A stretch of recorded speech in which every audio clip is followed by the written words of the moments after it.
With the Washington Nationals having an off day today, it's time to look at the MLB Draft, and there are 3 players that the Nationals could be looking to select. I'm going to tell you all about them, as one of them is compared to Mr. Steven Strasburg. You are Locked On Nationals, your daily Washington Nationals podcast, part of the Locked On Podcast Network, your team every day.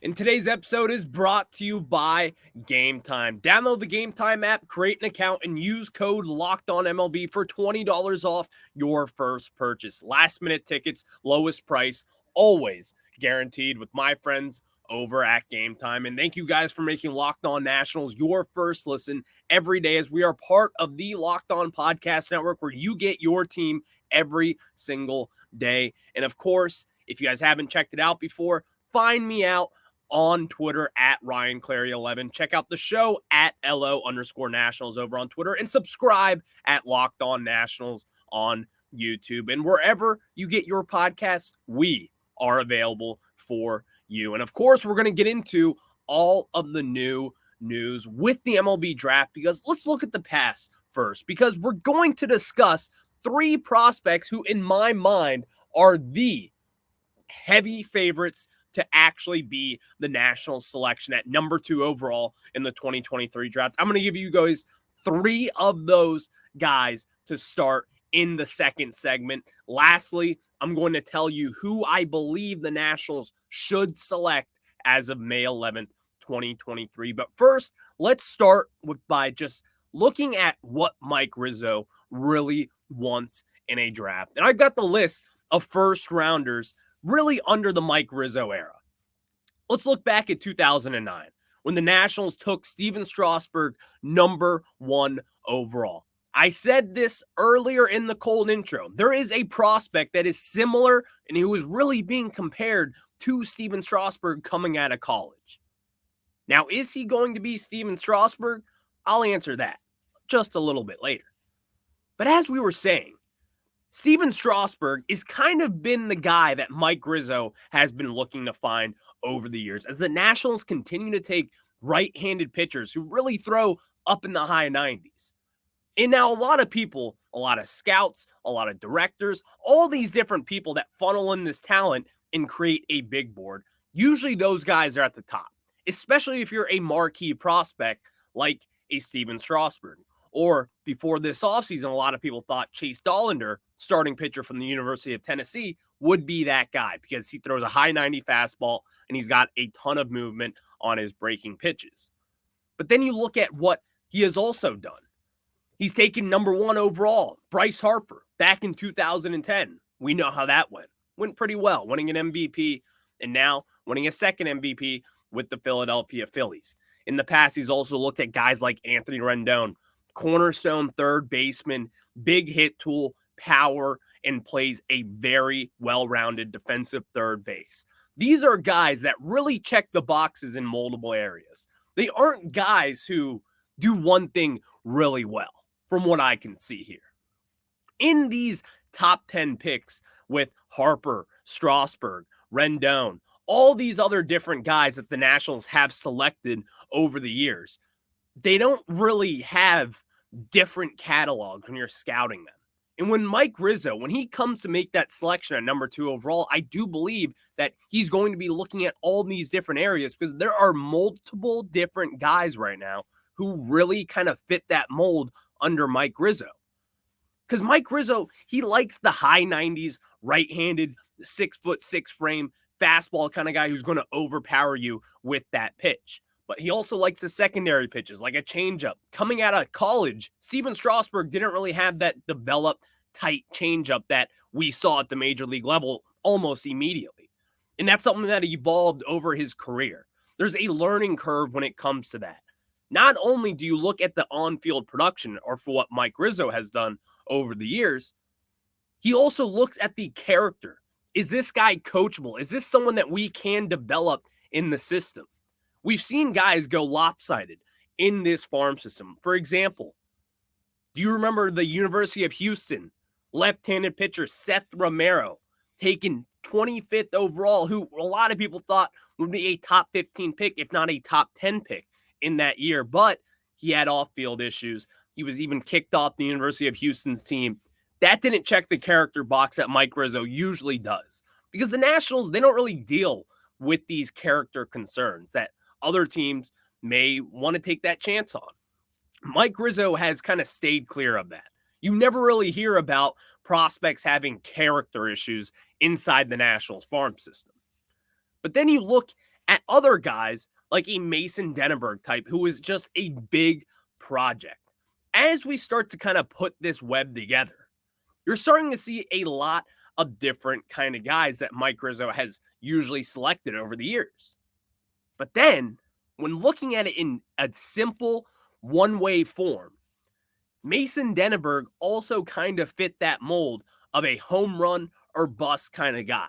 And up to this point, he was selected in the first round of the 2018 draft. He is still in low A Fredericksburg. He has dealt with a ton of injuries over the years. And at this point, seems to be a long shot to make a major league run over the next few years for Denneberg. But at the end of the day, we'll just have to see what his development proves. But the biggest pick in my mind that Mike Rizzo is looking at this guy saying, this could be the next Steven Strasburg type.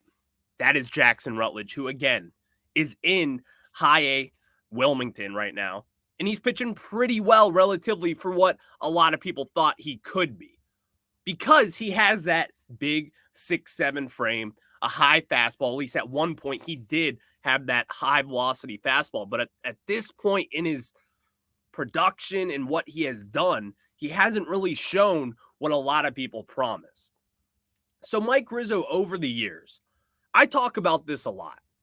Mike Rizzo has swung and missed a lot in the draft. But one thing I will not knock him for is hitting guys in the top 10. He has a track record of doing so, in my opinion. Last year, Elijah Green was the first pick inside the top 10 since we took Anthony Rendon back in that 2012 draft. And since then, the Nationals have done not so much in the draft. Really, you can look at it. Lucas Giolito was probably our number one kind of guy, our number one prospect in our system over the last decade. Besides Juan Soto, but he wasn't in the draft. Victor Robles as well, not in the draft. Lucas Giolito has not been that good either as a starter, as he got traded to the Chicago White Sox back in that Adam Eaton deal. So you're starting to see what he likes in these prospects. He likes a big right-handed pitcher, high velo on his fastball, good breaking pitches, someone that he can really scout, get to know, and see what they can do. So there are 3 prospects in this draft who I think fit that mold, not just for the pitching side, but there are multiple outfielders as well who do fit that mold for what Mike Rizzo would want to draft. So I'm going to tell you guys about those 3 guys right now. But before we do that, I got to tell you guys about our friends over at Game Time. And Game Time, guys, you ever gone to a sporting event and you just don't really have a ticket? It's a last minute decision. Well, if you have, then you know how big of a pain of a butt it is to get seats, but not with my friends over at Game Time. It's 2 clicks away, and Game Time is the fastest, easy way to buy tickets for all sports, music, comedy, and theater near you, with killer deals on last-minute tickets and their best price always guaranteed. You can stop stressing over the tickets and start getting hyped for the fun that you will have. Forget planning months in advance. Game Time has deals on tickets right up to the day of the event. Get exclusive flash deals on tickets, football, for basketball, baseball, concerts, whatever you may need. Snag the tickets without the stress with Game Time. Download the Game Time app, create an account, and use code LOCKEDONMLB for $20 off your first purchase. Terms apply. Again, create an account and redeem code LOCKEDONMLB for $20 off. Download Game Time today. Last minute tickets, lowest price, always guaranteed.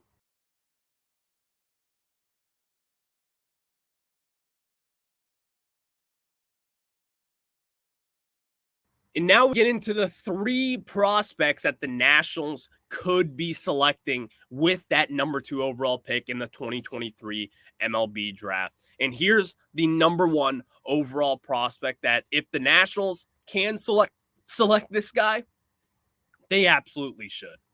Absolutely should. It's not even close. That prospect is center fielder from LSU, Dyaln Crews. Dyaln Crews is setting records this year down in the collegiate level with the Southeastern Conference. And when he is doing this, that is the best competition that you could possibly get going up against pro baseball. The minor leagues are obviously a step up from the Southeastern Conference. But other than that, the SEC is the only comparable conference in America to Major League Baseball, to really any sort of professional baseball. These are guys who not only were recruited very high, but a lot of these guys also could have been high draft picks coming out of high school. Dyaln Crews fits that mold. He's a right-handed bat. He plays a very good, relatively very good center field for what he can do. But if you were to move him to the corner outfields and left field or right field, he would be an elite defensive playmaker in my mind. But in center field, he fits that mold. He's got some speed, and he can cover some ground out there. This guy right now is a 70 hit tool. Some scouts are even saying that his hit tool is the best coming from college in a very long time. And really, a lot of people are even saying that it's the best hit tool in over 10 plus years coming out of this Major League Draft. So Dyaln Crews at this point is the penciled in number 1 overall pick. It's really tough to imagine that the Pittsburgh Pirates will not be taking him number 1 overall just because of the skill set and how fast this guy will move in the minor leagues once he's here. There's an argument to be made that this guy, Dyaln Crews, could be placed on a major league roster right now and hit about 280 with a 780 OPS. There's a real argument that he is that good already. We just have to see it and see what the development takes for him.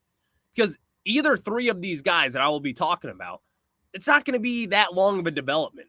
All 3 of these guys are college outfielders, and one is a college pitcher who I think the Nationals will fall in line for. So I'm going to talk to you guys about that college pitcher because it is Dyaln Crews' teammate, Paul Skenes.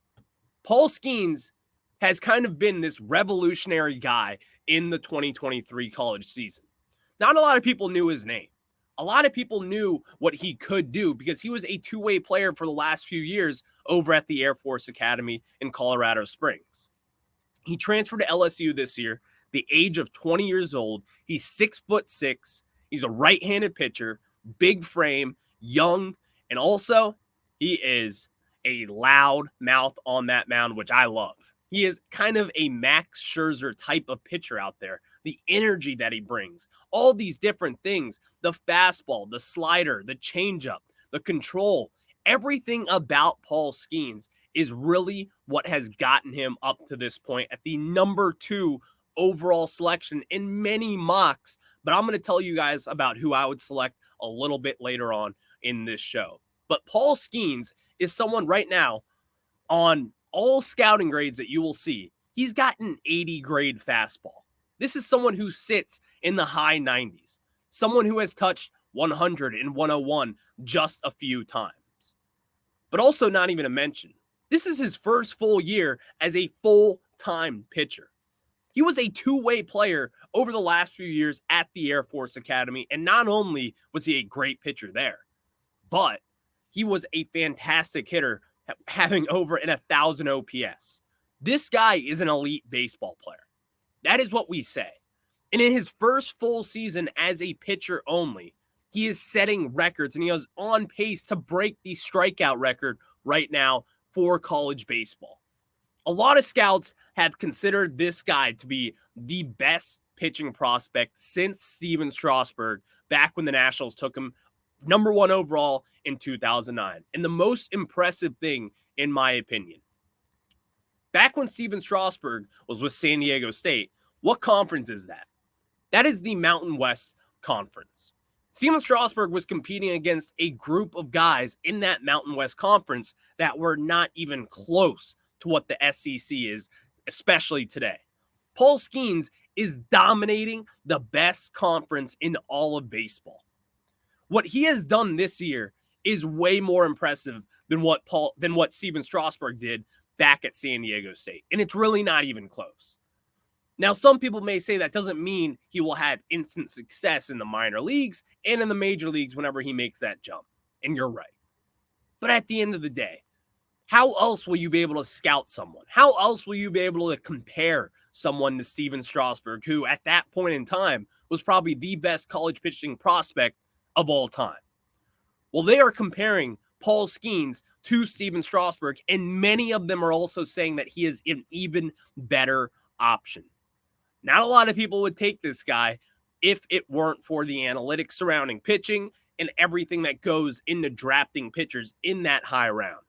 I'll tell you guys about that a little bit later as I say who the Nationals should select in the 2023 MLB Draft at number 2 overall. But of course, there is a third guy, and this guy is also a very realistic option for the Washington Nationals at number 2 overall, and it is outfielder / left fielder Wyatt Langford. Wyatt Langford, in this draft, they are saying that he has the best power bat. And not only does he have a power bat, which sits at a 65 grade right now, he's got a fantastic hit tool as well, as that sits at a 60 grade. Here's the thing about Wyatt Langford. They aren't really sure where he will be playing in the outfield. A lot of these guys get drafted as center fielders in college or even in high school. Well, some of these guys, including Langford, play the corner outfield position, which is just not thought of as valuable as a center fielder is. But when looking at the bat, this is what kind of makes him the most intriguing prospect of these three guys. He was a well-known commodity entering this year in 2023. Wyatt Langford has the tools to not only play a relatively decent left field or even right field, but his bat plays, and it'll probably play instantly at the major league level. All three of these guys right now are expected to be the number 1, the number 2, and the number 3. And in fact, if it is in any other order than that, it's a foregone conclusion that a team messed up. Because these three guys right now are so far and ahead of any of the rest of these prospects, like 2 high schoolers, Walker Jenkins and Max Clark. It isn't even close. The Nationals need to pounce on one of these three guys because they have separated themselves from the pack. And in fact, I've even seen some experts in this field who look at the MLB Draft, who look at these prospects before they are drafted, and they have said that each of those three guys would be number 1 picks in recent years. Number 1 overall picks.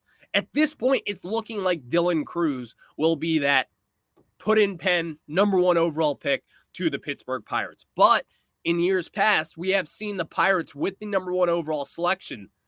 They've kind of manipulated their draft stock in a way to take someone who would be a lot cheaper with that number 1 overall deal. They strike a deal with them for less money, take them number 1, and use that money in later rounds to get guys out of high school or whatever it may be to come to the Pittsburgh Pirates. So it would not surprise me completely to see the Pirates pass on Dyaln Crews, but at this point, he is such a good prospect, it's tough to see what they do with him. But of course, Wyatt Langford, again, is that this guy is a flat-out hitter.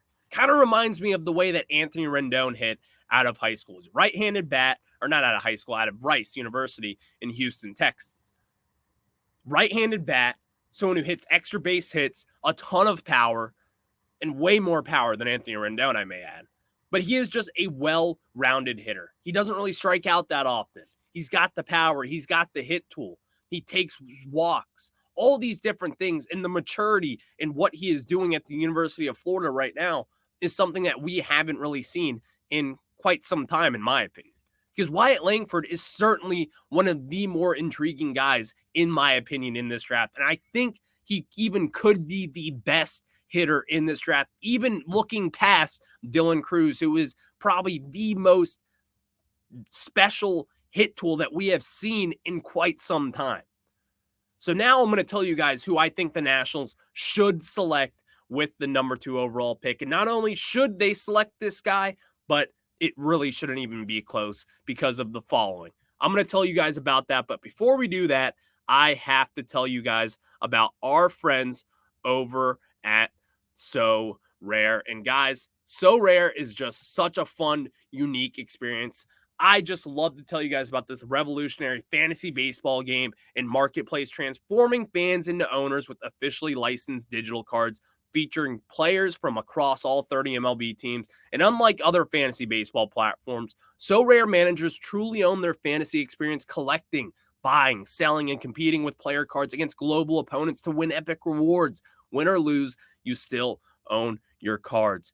Sorare recently partnered with MLB All-Stars Juan Soto and Julio Rodriguez to serve as brand ambassadors. Both are featured in Sorare's current brand campaign and will engage with Sorare community throughout the season at MLB events. Head to Sorare.com/lockedon. That's spelled SORARE.com to draft your team a free player card, set your lineup, and start competing today to win epic rewards. Again, that's Sorare.com/lockedon to start playing today.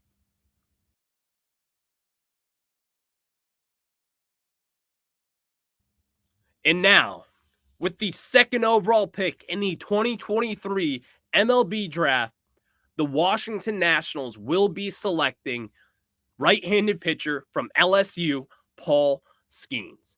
Here's the thing. I touched on this a little bit in the first segment if I didn't lead the litmus already. Mike Rizzo has a foundation in place that he loves to draft. Big frames, big fastball, right-handed pitchers, already in college, ready and easier to develop. Paul Skenes is that and more. He is Steven Strasburg and a little bit more. This guy is the Steven Strasburg prospect that Mike Rizzo has been waiting for a long, long time. Since that 2009 number 1 overall selection.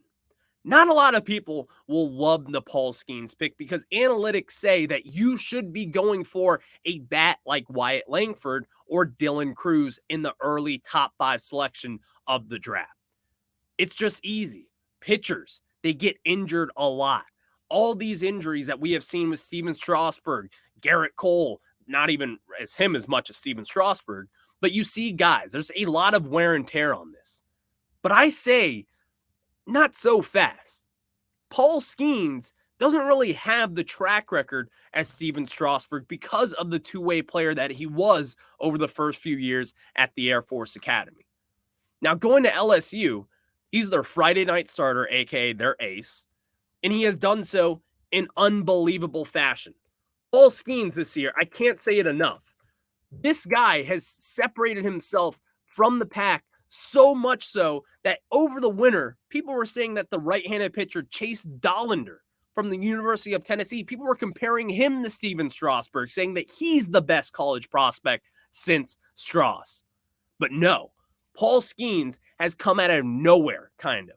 Obviously, LSU, one of the better collegiate programs in America, saw him at the University of Air Force, saw what he was doing on the mound and said, we want this guy and we want him to be our ace going forward. Because this year, in 12 starts, he's got a 1.73 ERA in 72 2/3 innings pitch. And what is most impressive is he has 139 strikeouts. Folks, that is 17.2 strikeouts per 9 innings. He only walks 1.6 batters per 9 innings as well. And his home run rate per 9 is 0.5.